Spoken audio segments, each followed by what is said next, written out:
What's up guys, welcome back to my channel. Thank you so much for joining me today. It's Monday and you know the vibes. We are looking at another film. This one's called Only Lovers Left Alive and it's directed by Jim Jarmusch. I really hope I'm pronouncing this correctly. Jim Jarmusch, starring Tom Hiddleston, Tilda Swinton and John Hurt.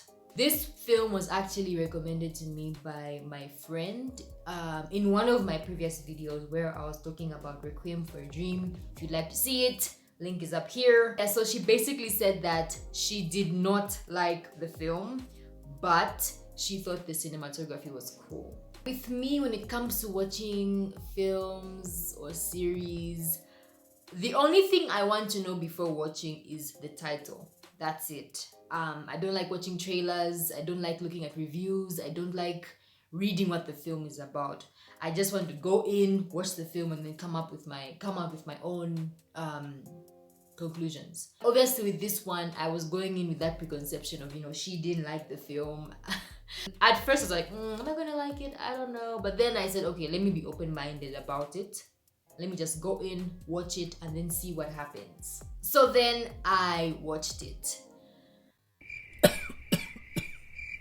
I see why she did not like the film. I understand where she was coming from.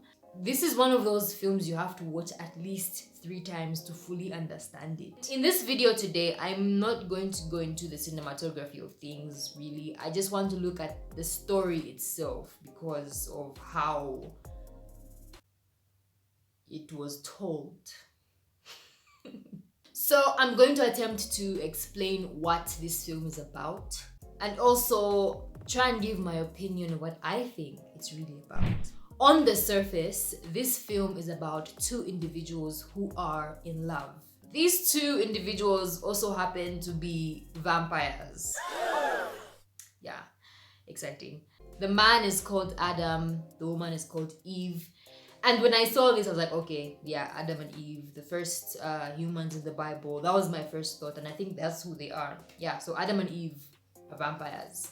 There are also 2 contrasting characters, okay? Eve is very loving, warm, open-minded, whilst Adam is more closed-minded and kind of negative. Yeah, he's sort of, in a way, the opposite of Eve.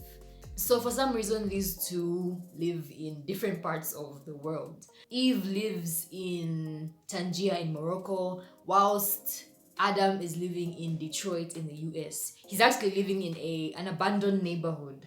Yeah, so even their living environments are different. Okay, so when we start watching the film, we see that Adam seems down. He isn't happy with where he is in his life. And Eve notices that. They're having a video call and then Eve notices that. And she decides to travel to Detroit to sort of remind Adam about how good life can be, why they're actually there, and what's important. And also it seems like Adam does this a lot. They make a reference to how he does this. It's not the first time he's acting this way. So yeah. Also we see how their lives are as vampires. Obviously they drink blood. They don't go out at night. Sorry. they go out only at night because they can't live in the sun. So nighttime is when they're alive. So we also see that. Okay, so aside from all that, I think that this film is about the decline of art over the years. Literature, music.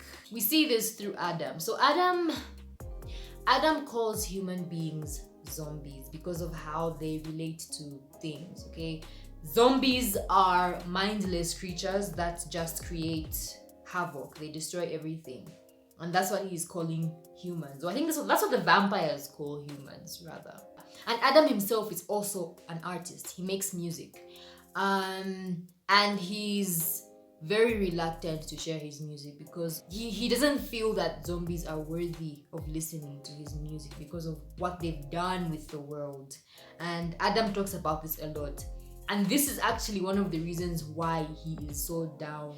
There's also a lot of references to great artists and scientists of the past, and I didn't know a lot of them. I had to research a lot. Oh, in fact, one of the vampires, one of Eve's friends, is Christopher Marlowe.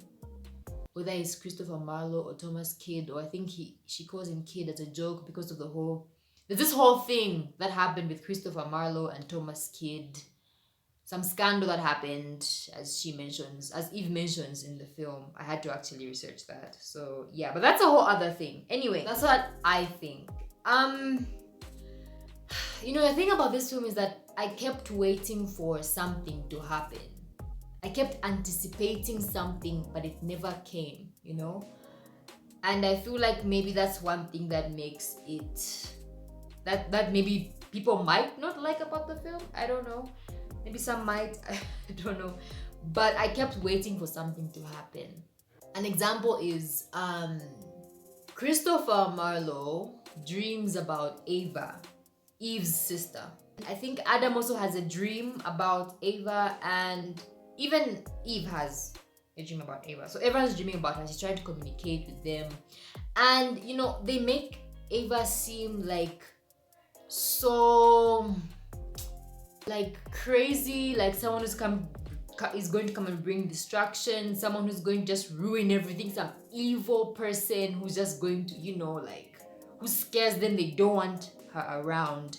But when they actually introduce Ava, she's just really annoying, like the really annoying young sibling who you don't really want around most of the time. She's so overrated, but then when you see her, it's like, oh, okay. So another thing with this film is that I don't know if this was like a creative thing or if they meant to actually do this, but it feels almost uncomfortable to watch this film.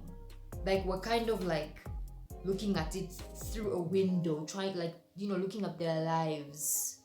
Yeah, and I think even some of the camera angles do show that, we're looking through, seeing what's going on. So it kind of feels uncomfortable I don't know, maybe it's just me. And another thing I feel is that for you to enjoy this film, to really enjoy it, you have to be a lover of art and appreciate, this old literature.